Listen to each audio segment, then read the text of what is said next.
alegria e com júbilo sem fim nós cantaremos a tua paz. Aleluia,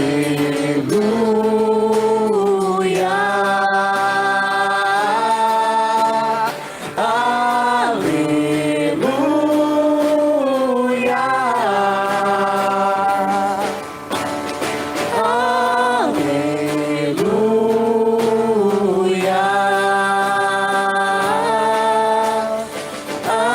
aleluia.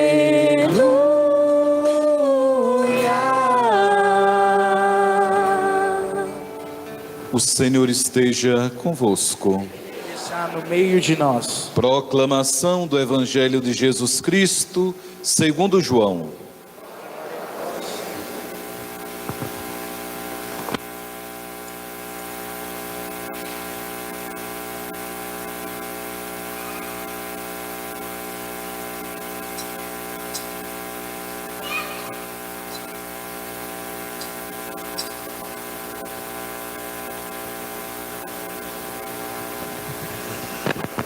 Disse Jesus: Eu sou o bom pastor. O bom pastor dá a vida por suas ovelhas. O mercenário que não é pastor e não é dono das ovelhas, vê o lobo chegar, abandona as ovelhas e foge, e o lobo as ataca e dispersa. Pois ele é apenas um mercenário e não se importa com as ovelhas. Eu sou o bom pastor.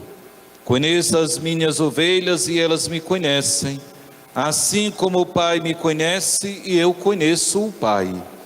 Eu dou minha vida pelas ovelhas. Tenho ainda outras ovelhas que não são deste redil. Também a elas devo conduzir. Elas escutarão a minha voz e haverá um só rebanho e um só pastor. É por isso que o Pai me ama, porque dou a minha vida para depois recebê-la novamente. Ninguém tira a minha vida, eu a dou por mim mesmo. Tenho o poder de entregá-la e tenho o poder de recebê-la novamente. Essa é a ordem que recebi do meu Pai. Palavra da salvação. Meus irmãos, minhas irmãs, celebrando a Eucaristia, neste quarto domingo da Páscoa, a igreja nos convida a rezar pelas vocações. E quando nós falamos de vocações, nós tomamos como exemplo o modelo do bom pastor. Jesus, ao apresentar-se como bom pastor, ele não está inventando uma figura, uma representação, uma imagem vinda apenas de sua cabeça. Na verdade, Jesus, fiel à tradição do Antigo Testamento, à descendência da qual ele procede, que é a descendência de Davi, Jesus vai resgatar a imagem do bom pastor para cumprir também a profecia de que da descendência de Davi nos seria dado o Messias. E todos sabemos que Davi era por excelência um pastor de ovelhas, na simplicidade do campo, no cuidado com as ovelhas. Ele, de certo modo, foi preterido até por seu próprio pai.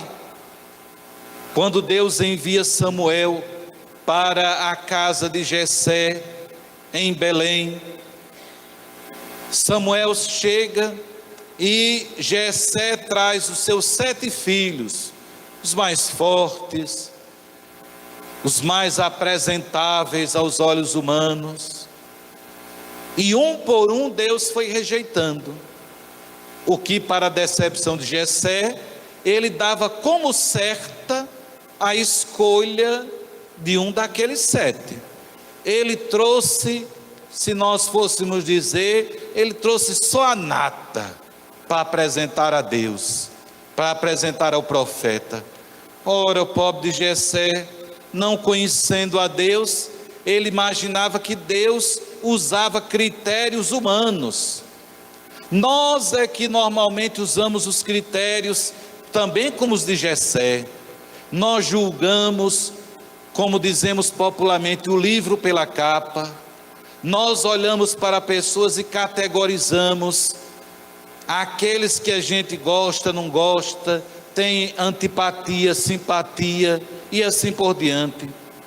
Mas Deus vai falar através do profeta Samuel e ali mostrar como Deus é. Não só como Deus age, mas como Deus é. Diante da não escolha daqueles 7, o profeta Samuel pergunta: Jessé por acaso não teria mais nenhum filho? Ora, o pobrezinho de Davi, que era o mais novo, o finzinho da ramada, o pai foi e deixou. E ele, com certeza, como todo menino, deve ter dito: pai, deixa eu ir. Vai te aquietar, menino. Isso é coisa para gente adulta, é coisa para gente que tem capacidade. Fique aí que é melhor para você. E eu quero que você não fique, não. E o pobrezinho de Davi ficou. Ora, Davi nem imaginava que Deus já havia escolhido ele. Porque Deus escolhe antes mesmo da gente pensar. Nós fomos escolhidos por Deus. E São Paulo, de maneira magnífica, vai dizer que o Senhor nos amou quando nós ainda éramos pecadores, quando em nós não havia nada digno de ser amado. Isso é um grande aprendizado para a nossa vida. Ah, eu sou isso e Deus me chamou para a igreja, eu quero servir porque eu tenho muitos dons e qualidades. Não foi por isso.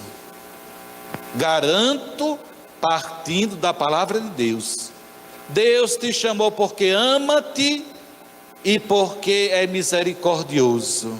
E a misericórdia dele que se estende de geração em geração. Olha que promessa maravilhosa.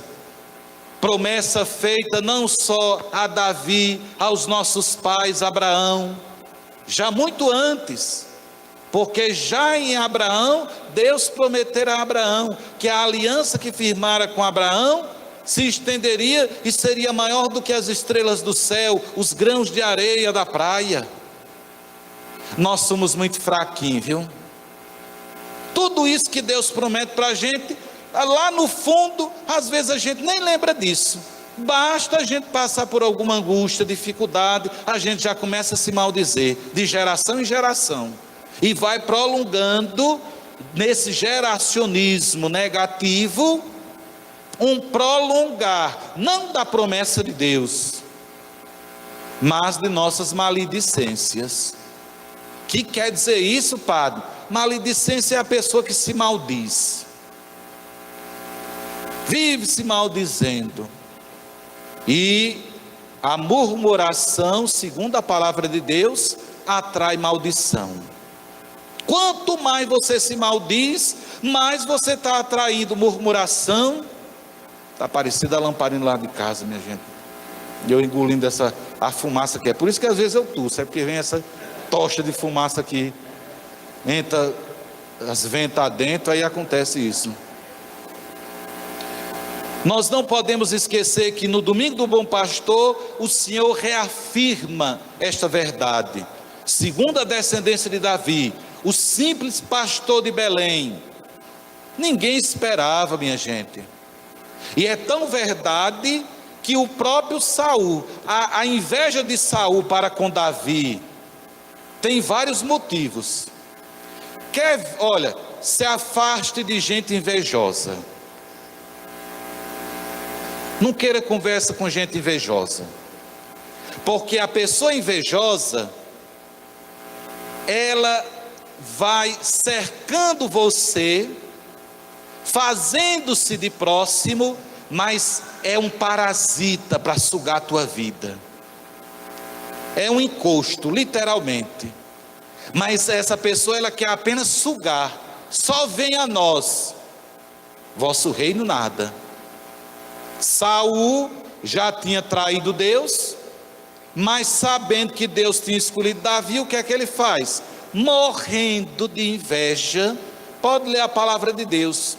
Quando Davi volta vitorioso e o povo começa a clamar, Saul derrotou 100, Davi derrotou 1000, ele trincava os dentes de raiva, porque gente invejosa é assim, às vezes não diz uma palavra, mas o veneno escorre no canto da boca. Estou só avisando a vocês, né? É só, vocês podem não ver, mas haverão sinais, viu? Haverão sinais. Podem observar, a experiência indica bem direitinho como é, e você vai aprendendo. Você não vai excluir pessoas, mas você vai fazendo com que quem esteja perto de você queira crescer com você. É literalmente isto, são as nossas escolhas. Você pode fazer uma caridade a uma pessoa desse tipo? Faça. Mas faça a caridade e continue o teu caminho. Não traga para perto de você quem não quer construir com você. Você já tem muita cruz, já tem muita dificuldade e vai ainda arrumar sarna para se coçar? Não é por aí. Tanto que quem se aproxima verdadeiramente de Davi, o pastor de Belém, nas catacumbas de São Calixto, que essas catacumbas estão nos subsolos de Roma, no grande cemitério de São Calixto. Lá existem pinturas do século II, século I, III, e lá já tem pinturas do século II, com a imagem do bom pastor, remetendo a Davi. A beleza da nossa fé católica é isso. Alguém chegar para você e perguntar assim: por que é que você é católico? Aí você, não. Você vai dizer: a minha fé, que desde o princípio foi nutrida com o sangue dos apóstolos, do primeiro mártir da igreja, Santo Estevão. Olha aí. E você, aí você devolve se questionar: e a tua? Qual foi o mártir mesmo da tua igreja? Diga aí para mim. Porque eu estou perguntando porque eu não conheço, né? Mas eu conheço a minha fé. E já a igreja reconhecendo, desde os santos inocentes, quando a gente celebra em dezembro, os santos inocentes, as crianças que Herodes mandou matar por causa de quê? Inveja. A inveja, meu povo, é triste. Por que é que Caim matou Abel? Inveja. É um dos males, está na origem dos pecados da nossa vida. É só você ver. A inveja, ela não constrói nada. Ela faz você ficar olhando, como eu disse de manhã na missa, faz você olhar para a grama do vizinho e dizer: nossa, a grama dele é tão verde. Só que você fica olhando para a grama do outro e não cuida da tua. Não tem como a tua ficar verde, não tem como o teu jardim florir, porque você fica olhando o que o outro está conquistando, o que o outro está conseguindo, e julgando. Não pode uma pessoa dessa conseguir alguma coisa na vida. Por que que não pode? Não pode você que está podre de preguiça, e que está olhando só para a vida dos outros. Você não pode nessa condição. Ser bom pastor é olhar para Davi e perceber que Davi tinha o que era essencial para Deus. O que é que Deus pede de nós? Uma coisa apenas: o nosso coração. E Davi tinha um bom coração. Davi, ele cuida e ama a Jonas, o Jonatã, dependendo da tradução, mas é o mesmo nome, viu? Jonatã, que era filho de Saul. É lindo, vocês leiam, meu povo, vão ler. Não fica o tempo todo só em TikTok, celular, nessas coisas não. Vão ler a palavra de Deus. Está lá, a palavra de Deus diz assim, que Davi amava Jonatas, e Jonatas amava Davi como a si mesmo. É o princípio do amor que depois Jesus vai dizer que é o segundo mandamento, semelhante ao primeiro: amar a Deus sobre todas as coisas e ao próximo como a si mesmo. Porque se você não ama a si, você não é capaz de amar o outro. Se você não se valoriza, você vai valorizar quem na vida? Ninguém. E isso não é ficar olhando para o próprio umbigo. E mesmo com toda a inveja de Saul, Davi também amava Saul. É tão verdade que na noite no acampamento de Saul, Saul dormindo e roncando até umas horas, e Deus entregou Saul nas mãos de Davi. E lá vem um conselheiro de Davi e diz: pega a espada, acaba com esse negócio agora. E a resposta de Davi é uma das respostas mais bonitas que existe na palavra de Deus: maldito é aquele que toca no ungido do Senhor. Porque Davi sabe que mesmo Saul sendo infiel a Deus, quem ungiu Saul foi Deus. E Deus não volta atrás na sua promessa. E Davi sabe que para além dos pecados de Saul, ele é um ungido do Senhor. Essa é a beleza, meus irmãos. E a gente só pode descobrir a beleza através deste que é o bem maior, o supremo pastor, o belo pastor que é Jesus Cristo, que não tinha onde reclinar a cabeça, que andava apenas com uma túnica, que andava apenas de sandália, apenas um cajado, uma sacola, comia daquilo que lhe davam, vivia a providência de Deus, retirava-se em oração durante a madrugada para estar a sós com o Pai. Esse é o nosso pastor Jesus Cristo.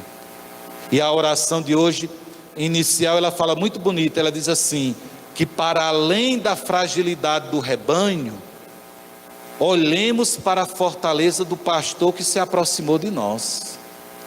A gente não devemos assumir e reconhecer os nossos pecados, mas a gente não cresce olhando apenas para o que nós temos de ruim. O que nos faz crescer e desejar crescer é olhar para aquele que é o nosso pastor, Jesus Cristo, que não se aproxima o evangelho de quinta-feira disse qual é a forma de Jesus se aproximar de nós: nenhum de vós chega a mim se o Pai não o atrai. Nós nos aproximamos de Jesus por atração, por algo que a gente não consegue explicar. E o poder verdadeiro desta atração que nos conduz a Jesus é o amor. Não tem porquê, quando a gente, vou usar a expressão popular, mas na verdade é a construção de um amor. Quando a gente ama alguém, você não consegue dizer simplesmente porque ama essa pessoa. Você simplesmente ama. O gostar você consegue explicar. Eu gosto porque fulano me dá isso, me dá aquilo, é desse jeito, é isso. O gostar você explica. O amor você não consegue explicar. Ele mesmo se explica. Ele mesmo dá razão. É assim quando a gente olha para Jesus, bom pastor. E o pedido que a gente deve fazer hoje a Jesus é: carrega-me em vossos ombros, porque eu sou vossa ovelha, Senhor, muitas vezes mancada, ferida, marrenta, trabalhosa, linguaruda, mas a gente pede ao Senhor: carrega-me. E olha como é bonito, na igreja, minha gente, ame a igreja católica, meu povo, ame a fé católica, tem coisa mais bonita não, eu garanto a vocês. Aí quando vocês chegarem na porta do céu, aí os anjos, os santos, todos os beatos, os mártires vão te dizer assim: bem que eu falei, bem que eu falei. É linda a nossa fé católica, porque no dia uma das orações, no dia da nossa encomendação, quando chegar o dia que falecermos, a oração, uma das orações que o padre faz é: que o Senhor te carregue nos seus ombros como bom pastor e te apresente diante de Deus, que é amor. Minha gente, eu não sei o que é que a gente quer mais não, viu? Se a gente quiser mais coisa do que isso, é sinal de que não é Deus que está a nos oferecer. O mundo pode oferecer outras coisas, bem verdade, mas esta beleza, o bom pastor, Nossa Senhora Divina Pastora, os anjos, os santos, a Eucaristia, os sacramentos, a nossa vida eclesial, garanto a vocês, não existe coisa mais bela. Apaixonem-se pela nossa fé católica. E peço, não a abandonem. E se porventura a abandonarem, saibam que a unção que foi concedida a vocês no batismo é irrevogável. Podem até haver aqueles que se afastem do Senhor, que não assumam o seu batismo, mas uma vez ungido pelo batismo, seremos até, não a morte apenas, até o dia do nosso julgamento, e no julgamento, marcados e assinalados, como o livro do Apocalipse nos diz: quem são estes que vêm vestidos de branco?